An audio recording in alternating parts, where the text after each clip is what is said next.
Hey everyone, welcome to the RotoGrinders Morning Grind Podcast. I'm your host, Stevietpfl.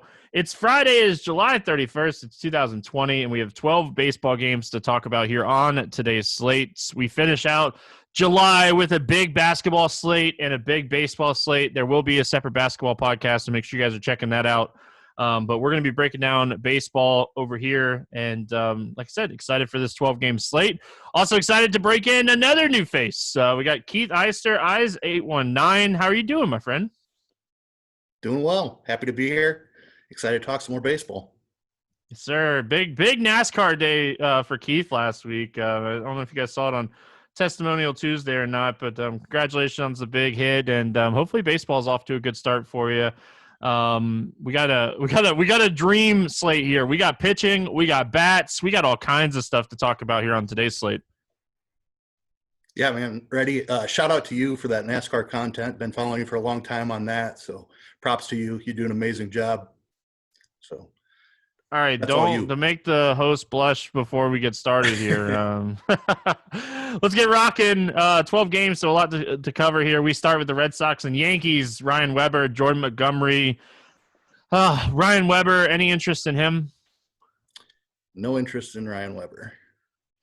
Yeah, I'm with you on this one. You know, it's a tough matchup against the Yankees. From what we've seen from Weber so far, is not a big K guy. He's going to go out. He's going to throw strikes. He's not going to walk a ton of people. But you can't do that against the Yankees. You got to be a K guy to really, be able to punish this lineup. And then Jordan Montgomery on the other side, he's going to be making his first start of the season. And again, it's a tough matchup. Do you have any interest in Montgomery here? No, I was all over the Red Sox against a lefty. Well, it'd be last night. As we're recording this, they're not quite holding up their end of the bargain, but they're still dangerous against lefties. No interest for Montgomery. Yeah, Jordan Montgomery is a guy that we want to in certain situations this year we will we're going to have to see. We really haven't seen him pitch since 2017, injured in 2018, and really hasn't been around much. So we're going to have to take the wait-and-see approach. I don't expect him to go deep in this game either, especially being his first start of the season. So I was right there with you. I played a ton of Vasquez over Sal, Perez. So hopefully that will turn out to something good. Everyone knows we record the night before, so these games are still going as we're recording here. So let's talk Red Sox Bats. Vasquez has 2 home runs, if you didn't know that. I know. I knew that. Oh, yeah. Yeah, I'm excited. That and Alberto for the Orioles, it's off to a good start tonight for me. Hey, is JD finally going to hit a home run, or are we just going to keep playing him? What are we doing? Well, I had him down for 2 today, so still waiting on it. But yeah, he might be. He might be waiting till Friday. Yeah, I'm going right back to him. The numbers against lefties are just. They just jump off the page. There's just way too much history here. They're going to hit eventually. Listen, it's JD Martinez against the lefty. Jordan Montgomery I respect, but I don't respect him enough to not play JD Martinez. He's a top 3 hitter. The Red Sox are cheap again. I talked about this yesterday. Pilar's price went up a little bit here, but we're still seeing Jose Peraza at 2,900. He's going to be popular again on this slate, as he should be. He should bat leadoff. It's Yankee Stadium. I'm not going to talk you off the Red Sox bats here. I'm with you, and I think they're going to get rolling. Vasquez, again, an expensive catcher, and he's likely going to be a little underowned here. Yep. Yankees, again, this game should be really high scoring. What do you like here on the Yankees side? It's all the power bats, kind of the same thing as yesterday. It's Judge, Stanton. You have to pay way up for Sanchez. He's a little cheaper today. A little surprised about his ownership today. I think we were expecting it to be a little bit higher. I think people moved off. I think the weather moved people off of that game. I expect that game to be a lot more popular than it was. So, I think the weather definitely moved people off of that one. But I want to note that Torres got hit by a pitch, stayed in the game initially, but ended up coming out a couple innings later. So we're going to mark him as questionable here. If he sits, we could get Tyler Wade, who's really cheap on DraftKings in the starting lineup here. So but that could move guys up. That could hit some of these guys up higher in the lineup. So definitely something to kind of watch here because I'm going to put him as questionable. I don't know. I think they might give him a day off with this shortened type of season. So anything else here for the Yankees? Yeah, I mean, you can full stack them, and I even like the bottom of the order too. I mean, Weber's not a strikeout guy, like you mentioned. Anybody can run into one.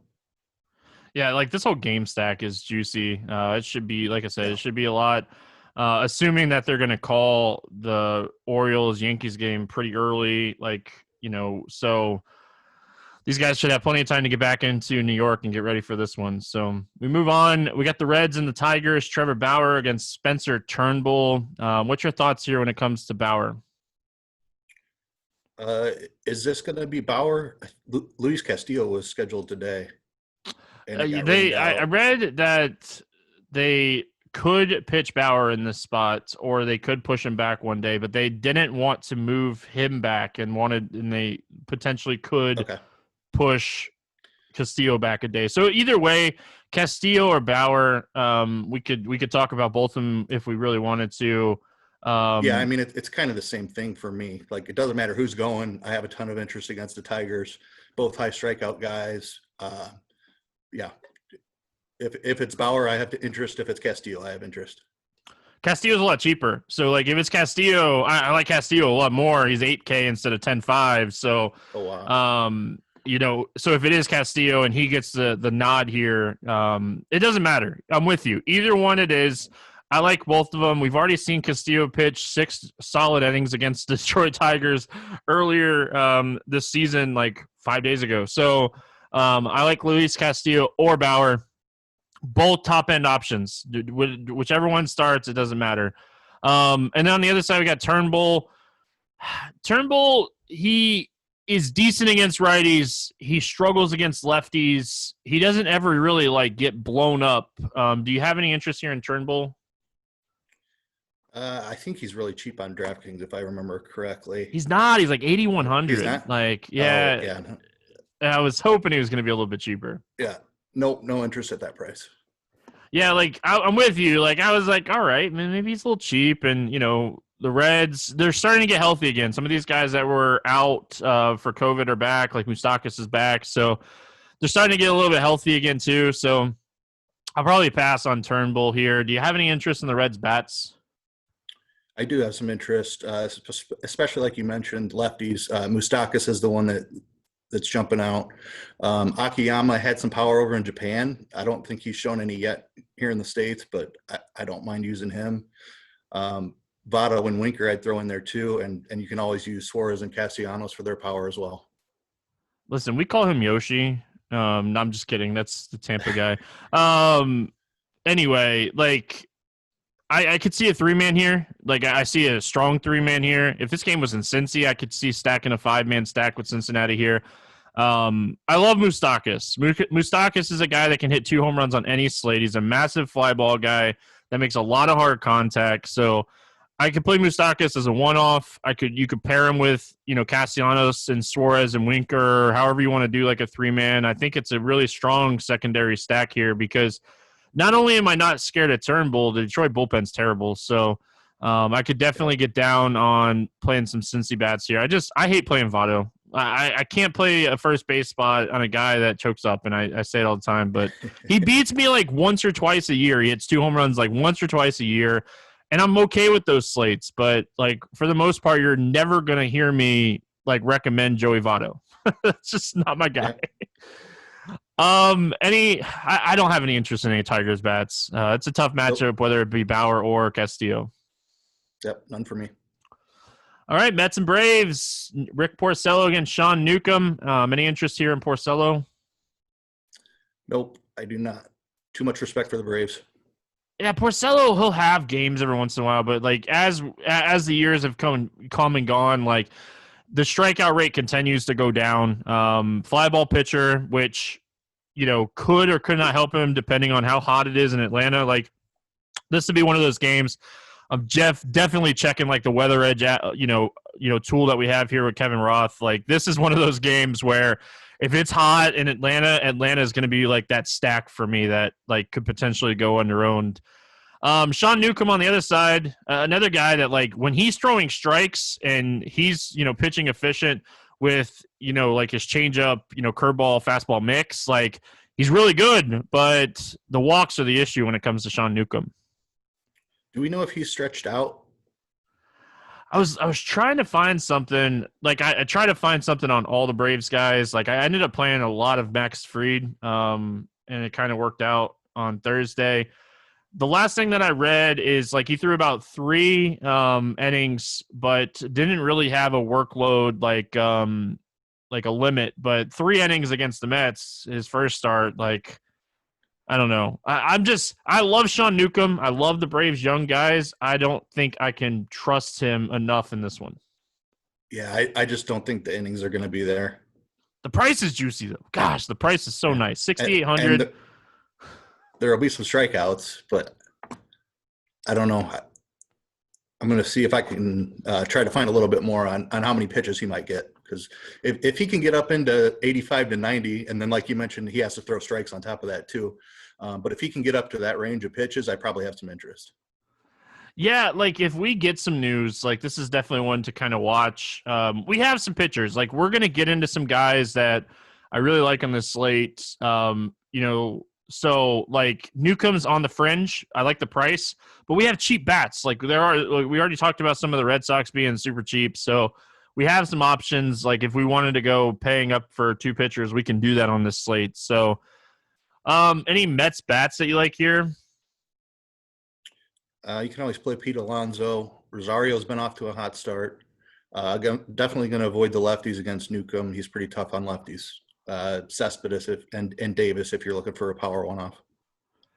Yeah, like I think the Alonso call. Davis obviously Davis is going to benefit a lot more with a lefty being out there, and a lot of the Braves bullpens are righties for what it's worth. So, but yeah, I think Cespedes is off to a really cold start as far as like facing lefties. So like Alonso, Rosario. Maybe like a little 2-man here, but I'm not going to go crazy. I respect Sean Newcomb. When he's on, he's on. Yep. Braves have a good bullpen, too. Atlanta bats, I kind of already said it. Like, I'm going to wait and see what the weather looks like. I'm going to wait and see what their ownership looks like, but they're definitely like a top stack on this slate for me. Yep, I'm with you all the way there. Man, like, it looks juicy, too. Just kind of looking at some of the batted ball profile stuff. Like, this should be a spot like they have a lot of upside here. Hopefully the weather's good, and we're going to be rolling out some of these Brave stacks. We got Tampa at Baltimore. Blake Snell against Tommy Malone. Blake Snell facing Baltimore. Seems like a good matchup. Obviously we worry about like pitch count when it comes to Snell and stuff. Like he was one that was very vocal about not wanting to play this season. Do you have any interest here in Blake Snell? Another one that I've got to try to find some pitch count data on. If he's going to go 85, 90 again, one of the top plays on the slate, if he's going to throw 3 innings, then it's going to be tough to roster him at that price. Yeah, like they scheduled, like I found something on him, like his first start was going to be short. So unless I see some stuff here, like the matchup is nice. It's a Baltimore matchup. The matchup is nice. Baltimore does have some good right-handed bats against left-handed pitching, but there's a lot of strikeouts in this lineup too. Blake Snell is the most expensive pitcher on the slate, and unless I see something definite that he's going to go deeper into the game, I can't pay that price when there's a bunch of guys in the 8 and 9K range that we're going to get into here on this 12-game slate. So, I'm with you. Like I have to see something. I have to find something. We might not get anything. I will say the beat writer for Tampa does a really good job, with all that like long relief stuff. He was always great. I think it's Mark Tompkin. But yeah, unless I get news, I can't do it. And then Tommy Malone on the other side here. I'm a fan of lefties against Tampa, but I don't ever play Tommy Malone. Low strikeout, especially against right-handed bats, and they're going to throw a lot at him here. Yeah, no interest for me. Let's talk bats. Anything standing out to you for the Tampa bats? Yeah, Jose Martinez, you can always play against a lefty. Yandy Diaz, Renfroe, some big power bats right there. Love Renfroe. if I know this game has some weather issues that could potentially be an issue, but if this game plays, I love Renfroe. Absolutely love him in this spot. I think he has a ton of upside. We've seen for years how good he is against lefties. And then like you said, Jose Martinez, you got Diaz, that's a 3-man right there. And if the weather's going to be okay, you can get up to like a 4 or 5-man stack with this team. There's plenty of options that hit left-handed pitching. So boom bust, low strikeout guy though. I'm not too worried about as much of the boom as I am, or the bust as I am the boom here. Yep. All right. Any Baltimore bats? No, none for me. However long Snell goes, once he's done, then Tampa has a really good bullpen, so probably an avoid for me on Baltimore.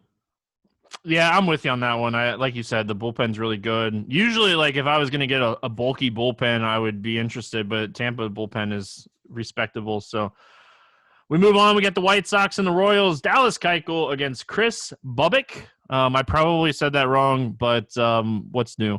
Any interest here in Dallas Keuchel?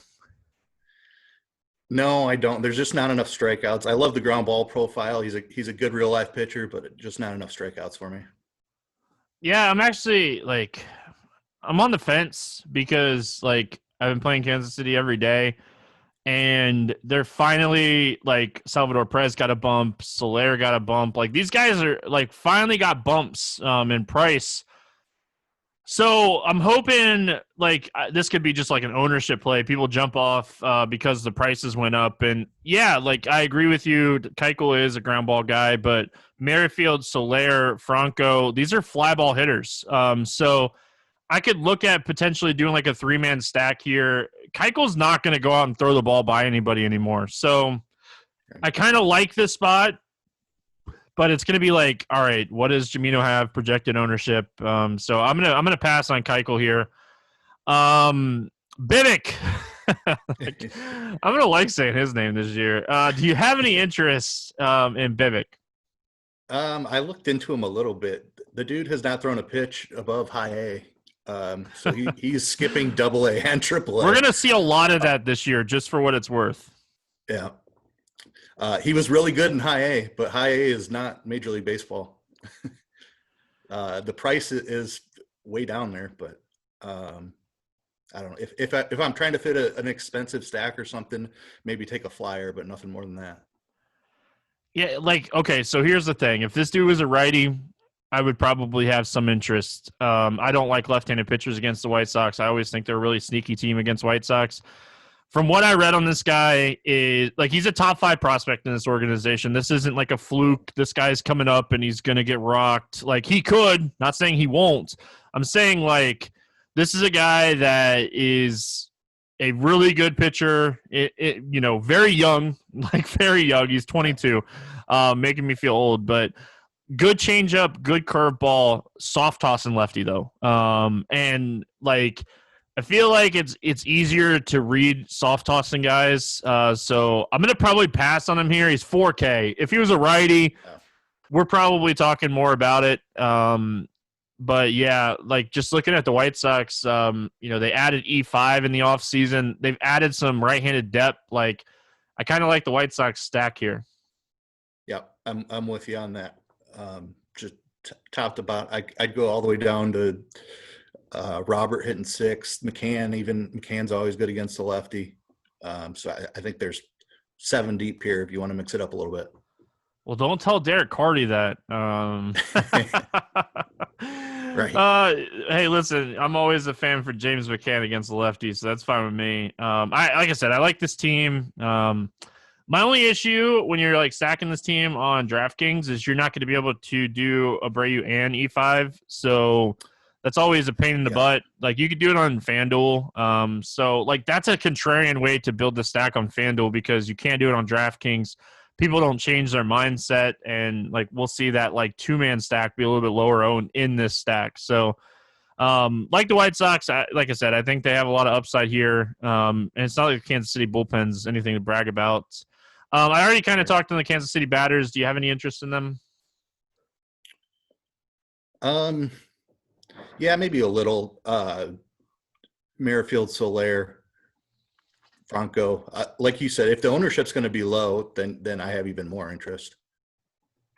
Yeah, especially because they're not like doing a lot on like Thursday either. So like I just kind of feel like, all right, everybody's gonna jump off now, and like this is the spot that we jump on and get them at lower ownership, and like it's always fun for me. They're kind of going nuts in the 8th right here.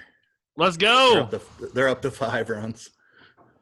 Good. That was my lock bet on. So yeah, we'll have to wait and see what the ownership looks like. I think people might jump off of them here with their prices going up, and that's always good for tournaments. Yep, I can see that for sure. Indians and Twins, Clevinger against Dobnak. Any interest here in Mike Clevinger? Yeah, very talented pitcher. A really tough matchup, kind of similar to what we saw today with Bieber. Bieber took care of business, so I don't see any reason that Clevinger can't.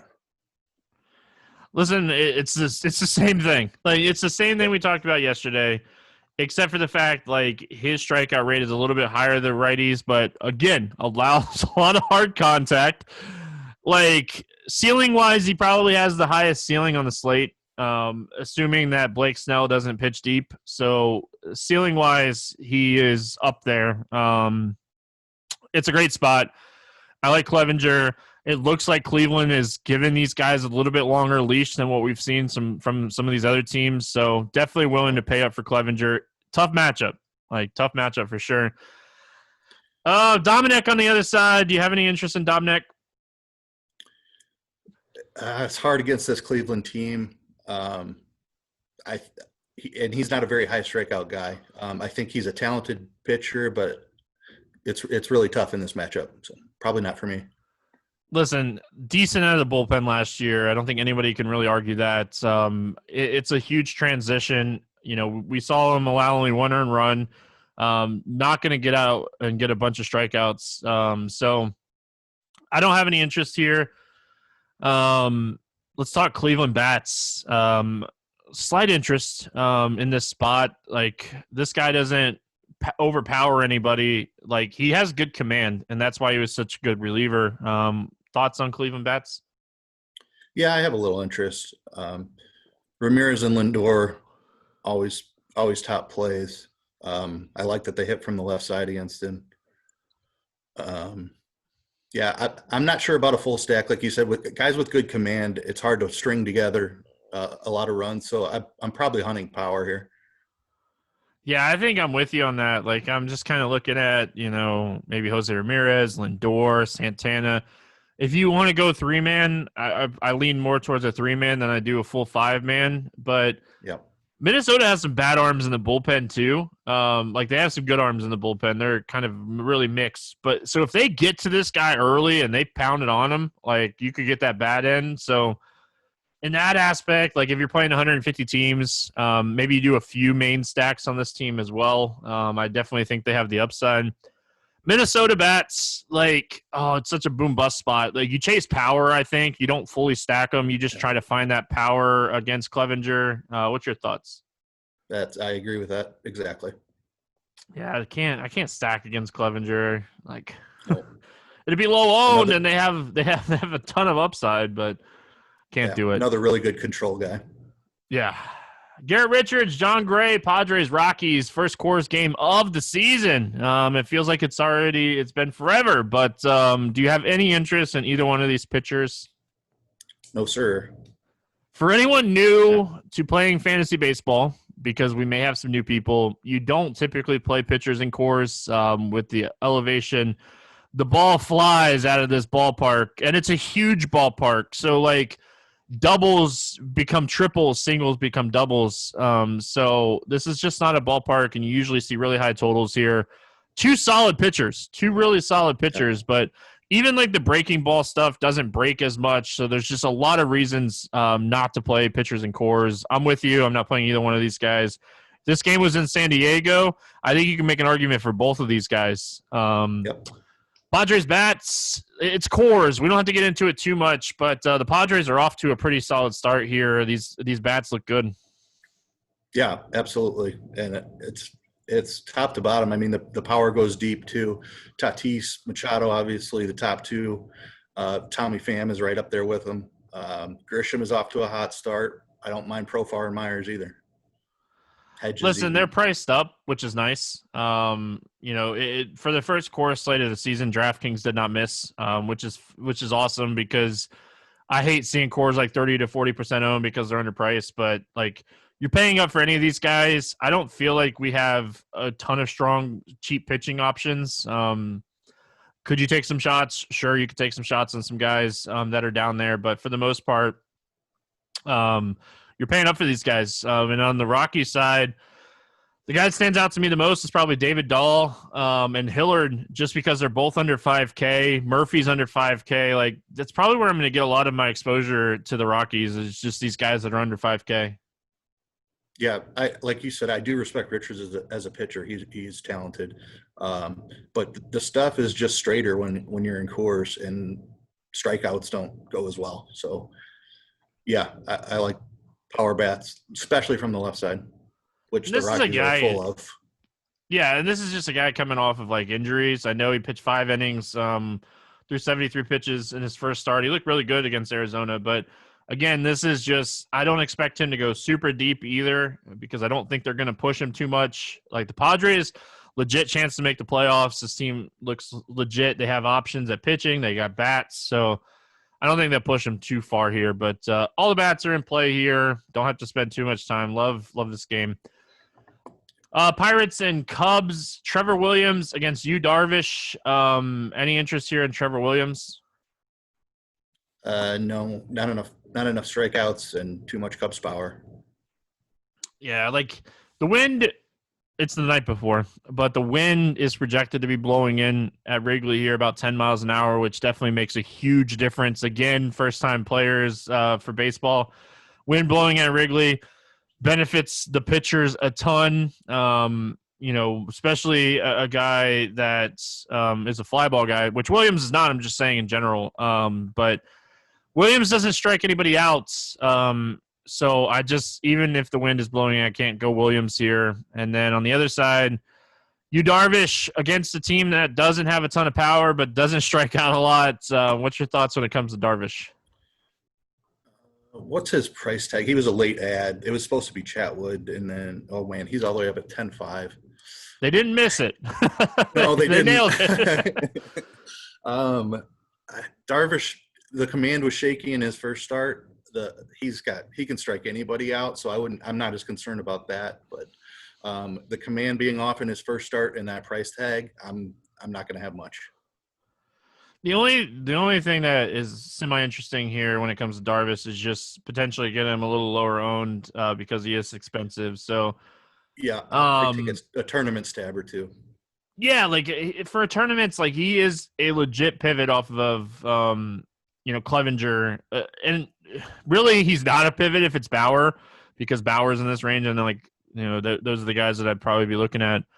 Any Pirates bats that you want to play here? Darvish can get wild. I don't mind. I'm sure that they'll be low owned facing Darvish. I'll have to check in on ownership if they're low owned, and he can give up some power to lefties too. So like a Josh Bell one off, or if you want to stack him and hope he walks a bunch of guy. The Cubs bullpen is terrible. So if they can get Darvish out of there in 4 innings like his last start, I would have a little bit of interest. Yeah. Yeah, like I don't hate that. Moran, Bell, Frazier because he's cheap, maybe like a little 3-man there. Polanco's just striking out at a high clip. I can't do it. But like you said, he gets wild, gets some base runners, and home runs are still king. Definitely gonna watch the wind too. If the wind's blowing in too much, I probably won't have a ton of bats in this game. Williams doesn't strike a lot of people out. Do you have any interest in the Cubbies bats? I do, yeah. Lefties, especially Rizzo and Schwarber. I think Bryant and Baez are always in play. Contreras, depending on his price. That'd be it for me. Yeah, I like the Cubs. Again, going to have to kind of watch the weather, but if everybody's going to jump off because the wind's blowing in, Ian Happ is off to a roaring start. This dude, when he's healthy, he crushes right-handed pitching. So really like Happ. I've been on him a bunch already to start the season. So, he's a guy that's really interesting here. Hits changeups really well, which Williams throws a lot to lefties. So definitely like that. Schwarber hits changeups really well too. So both of those guys very much in play, batted ball profile wise. But the Cubs are standing out. I like the pricing. I don't think they're overly expensive here. And, I think they're definitely a team to look at on such a big slate. Rangers and Giants, Mike Minor against Logan Webb. Any interest here in Mike Minor? I do have interest in Mike Minor. What's his price? I don't remember that. 9.2. Yeah, absolutely. The Giants, a lot of their best bats are from the left side. Yastrzemski's the one that stands out.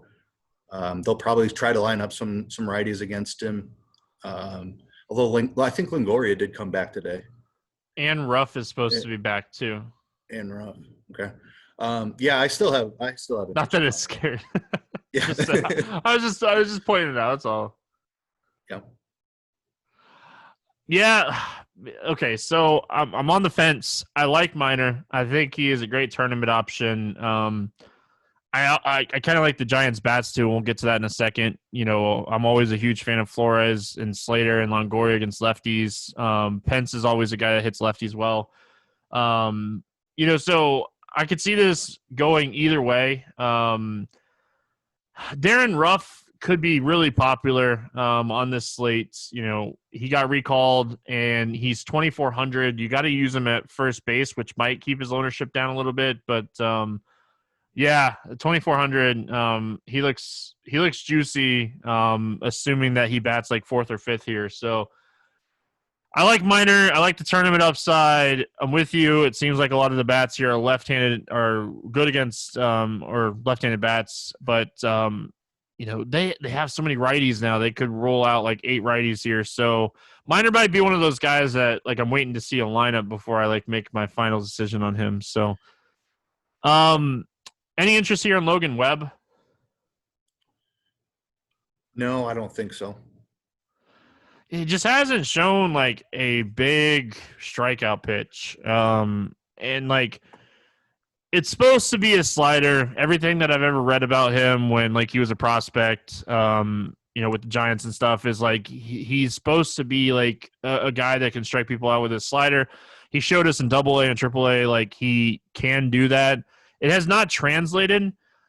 Here's the thing about Logan Webb for me. Texas, they have good bats, but they strike out a ton when they're not on. Like, I don't think he's a worse tournament option at 6,100, but I also like the stack of the Texas side. So, I think this is like he either goes out and pitches really well or goes out and he's out of this game really quick. But, he's kind of a ground ball guy. But, I slight interest in Webb. Texas bats, what do you like here for Texas? Joey Gallo jumps off the page. Chu, Santana, Odor, lefties against Webb, I think. That's really where I'm at. They're so cheap. I don't know if you noticed or not. Like Gallo's 43, Chu is 39. Willie Calhoun, if he's in the lineup, he's 36. Like Texas is really cheap. We're going to put that whole theory of Oracle Park playing as a hitter's ballpark this year to the test right here because they're cheap. Like even Odor is the most expensive guy at 43 with Gallo. Like Santana's kind of cheap. Like I can tell you already, I'm going to have some Texas stacks here. I like Texas a lot. Any Giants bats for you? It would be power one-offs, like you said. I do like the Darren Ruff call, especially at that price. He was a guy that hit a lot of homers overseas. So coming back, I definitely have interest in that. Wilmer Flores, like you said, I always take a stab against a lefty. Don't mind Longoria and Pence. Yeah, we see these guys go over and play Korea baseball and come back. Like, Thames is another guy you can kind of think of that kind of corrected his stuff. Like Ruff was over there I didn't realize he was over there for 3 years when I was looking at it earlier, but 2,400, like if you're paying up a double pitcher, it's not the worst matchup here against Mike Minor either. So, and he has protection. Like, he has Pence that should hit behind him, Longoria hitting in front of him. It's not like he doesn't have protection around him. Outside of Pence, everybody's under 4,500. I'm not paying 5,100 for Pence, even in a stack. Like, can't do it. I can't do it. But yeah, some of these guys are cheap. I like Slater as well. He's shown us plenty of power against lefties. So if Mike Minor's not fully on here, this is a game that could be really sneaky. Yep, I agree. Astros, Angels, Lance McCullers, Matt Andriese. Any interest here in McCullers? I do, especially if Mike Trout is not going to be available. McCullers is great against anybody. If the Angels lose Trout from this lineup, he might be the top play on the slate. Yeah, well, we have isn't it like a 3-day quarantine when you come back to the team or something like that? I know it's like basketball. I've been reading all about the basketball stuff. I know they have something in place. I know they have something in place when it comes to coming back to the team or something like that. So I'm assuming Trout's going to be out for a week. I could be wrong. Hopefully I'm wrong. I haven't been season long in the RotoGrinders league. So I want him to be back. I got him with the 7th pick though. I'm not too mad about if he misses a week, but here's the thing. I like McCullers a lot.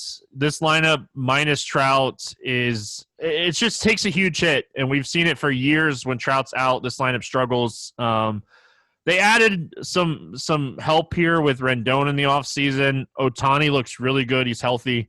But it's a Troutless Angels team. It's Lance McCullers. He has plenty of strikeout upside. So I'm with you. He's another guy, though. I will say that I kind of want to see if I can find anything pitch count wise. I was shocked he threw 92 pitches against Seattle in his first start. As long as I don't see we want to be a little bit more careful with him here, I think he's a top option. I'm right there with you.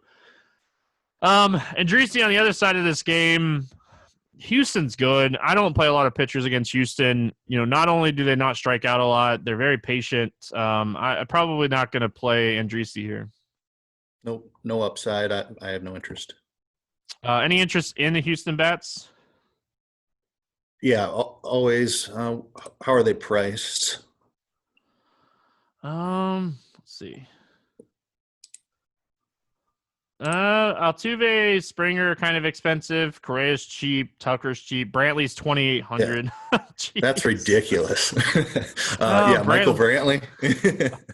He was only 16% owned the other day when he was super cheap too. So I thought he was going to be a lot more chalkier than that. Yeah, Gurriel's down there at 3,100. So I think you can make a stack work with Gurriel and Brantley. Then you can add in some of the big guys. I do have interest in Houston's bats. Oh, this pricing. Brantley should never be 2,800 ever. No. What algorithm tells you to price Brantley at 2,800? Even if you look at last year, what do you? Anyway, any interest in the Angels bats? No, not against McCullers. Athletics and Mariners. Sean Manaea against Juan Walker. Any interest here in Sean Manaea? I do, yeah. Seattle's got a weak lineup. Manaea doesn't strike out as many as you'd like, but I do think there's some upside here against this Mariners lineup. Yeah, he has decent stuff. When he's healthy, you really, for me to get a full sample size on Sean Manaea, we really want to look back towards 2018. He didn't strike a lot of people out. He added some stuff and really saw his numbers jump last year. So hopefully that's the case. I'm with you. Seattle, they're a weaker lineup. Definitely have some upside here, or definitely like Sean Manaea, and I like his upside here. Tajon Walker on the other side, any interest for him? Coming back from an injury, haven't seen anything on a pitch count. Wouldn't want to play him against Oakland anyway. No interest for me. Just hasn't shown that strikeout pitch at the big league level. We haven't seen much of him since 2018, so. Everything that we've seen from him, he lacks the strikeout stuff. Maybe he pitches well here, but Oakland actually has a pretty solid lineup, and for the most part, I don't tend to stack or play pitchers against Oakland. Any interest in the Oakland Bats? Yeah, I do have lots of interest in the Oakland Bats. I like them as a full stack. I like power one-offs. Simeon, Laureano, Chapman, Olsen is the one that really stands out. Can is off to a great start. So yeah, I think you can stack them. Can is so sneaky too. People don't realize like how good he is against righties too. So he is someone that is definitely on my radar this year. Like this 3-man stack with Chapman, Olsen, and Kana, it's in play. And then like if you want to go Laureano and Simeon, like Simeon and Laureano add upside as well in their own way. So definitely like the Oakland call. As far as the Seattle Bats go, I don't see myself playing these guys. It's a 12-game slate. Could they beat me? Sure. I just don't see them scoring a bunch of runs here. No, neither do I. If Kyle Lewis is still really cheap, maybe heading as a cheap one-off to make a more expensive stack work. He's shown some pop early on here. Yeah, on base machine. That's for sure. Finishes off here with the Dodgers and the Diamondbacks. Tony Gonsolin against Gollin. Man, any interest here in Gonsolin? I don't think he's stretched out. I don't either. He was a reliever last year. So, no, I don't think the innings are going to be there. I was trying to see, like, they don't even have him listed on some sites, so I don't expect him to go too deep in this game. And then Zach Gollin, like, he didn't look too bad against San Diego in his first start, but this is a much tougher matchup here going up against the Dodgers. I don't have any interest in him. No, me either. Dodgers Bats. This is definitely a slate where I'll have a Dodgers stack. Always like the Dodgers, and Zach Gollin has shown plenty of strikeout upside since we saw him since the start of last year, but this team's so good. They added Mookie Betts in the offseason. Like, this lineup got better, and we didn't even think that was possible. Right. Yeah, they can put up 10 runs any night, no matter who they're against, so definitely. Everybody and anybody, that's for sure. Any interest here in the Arizona Bats? I do. Gonsolin has good stuff, but I do like Arizona's lineup, so a little bit of interest. Marte, he's always expensive, but he comes through a lot. Kettle, that is, Ketel Marte. Starling, I don't like as much from the other side. Escobar, I like, and probably Peralta. I like the lefties a little better. Yeah, I got a Twitter message the other day. Hey, make sure you say which Marte you like. 90% of the time it's going to be Kettle Marte, not Starling Marte. But don't mind Calhoun here, Escobar. Like, if you want to do like a little like 3-3 or 4-3 game stack of this game, I don't hate it. I think this game has potential to score some runs and be that kind of late night hammer, maybe outside of like the Astros. Yep. All right, let's play the morning grind game, and then we'll get out of here for the weekend. Give me a guy under 8K on DraftKings to rack up 6 or more strikeouts on this slate. This is not an easy one. No, it's tough. That's why. There's a guy for sure. If I know the pitch count is there, I'm going to take a stab that he can get up to 85 pitches. Sean Newcomb. Yeah, I would say Newcomb probably has the best chance to do it for sure. I already said this guy is either going to pitch really well or get rocked. Give me Logan Webb. Like, if that pitches are moving and stuff, I think he has the opportunity to do it. I think John Gray would be the other guy that could potentially do it, even in cores. He could give up like 3 or 4 runs and pick up some strikeouts in the way. But over 8K to score under 15. Who's your bust today?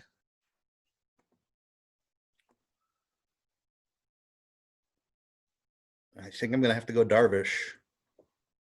Yeah, if he's struggling with his control, I think that's definitely like the biggest concern with him. I'm going to go Zach. I'm going to go Zach Gollin. I gave you a layup. You did. Hey, listen, I'm nice. I always let the guests go first. Give me a under or over 4K to hit a home run. Cannot be in cores. Give me your expensive guy to go yard today. I better get an easy one back. Cody Bellinger. All right. Let's see here. The guy that I wrote down was in Coors, and I didn't even realize it. I'm the one that does this. I'm also seeing here that Baltimore might start Alex Cobb on this slate. I still like Tampa Bats if that happens, for what it's worth. I know it's late, and we already talked about that. Give me E5. I'll go. I like that one. Under 4K to get 2 hits. Who do you got that's cheap today? Michael Brantley. Hey, I like it. Give me Matt Adams. Going back to my Braves love there. Stack to score 6 or more runs. Who do you got?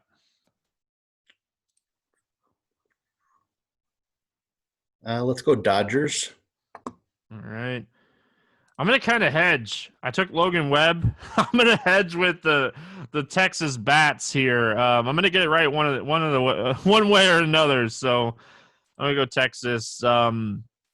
It's early. There's not a ton of lines out. Is there anything over, under, against the spread? Anything that's standing out to you here?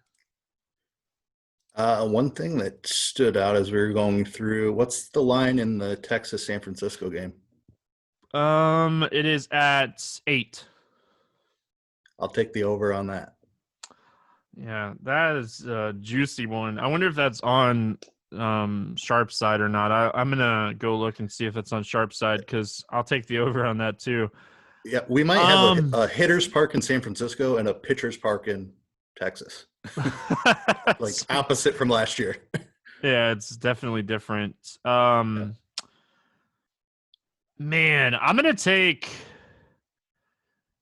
It's kind of the Braves are minus 141. I'm going to take Atlanta money line here.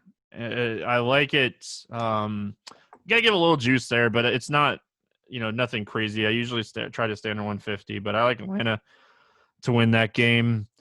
Any final thoughts before we get out of here? I don't have anything else. All right. Well, that's going to wrap it up here for Friday.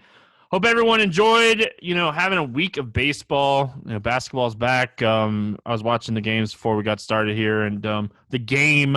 So it'll be interesting, man. Like, the one good thing that I like about basketball being back is we can watch sports during the day. So excited for that.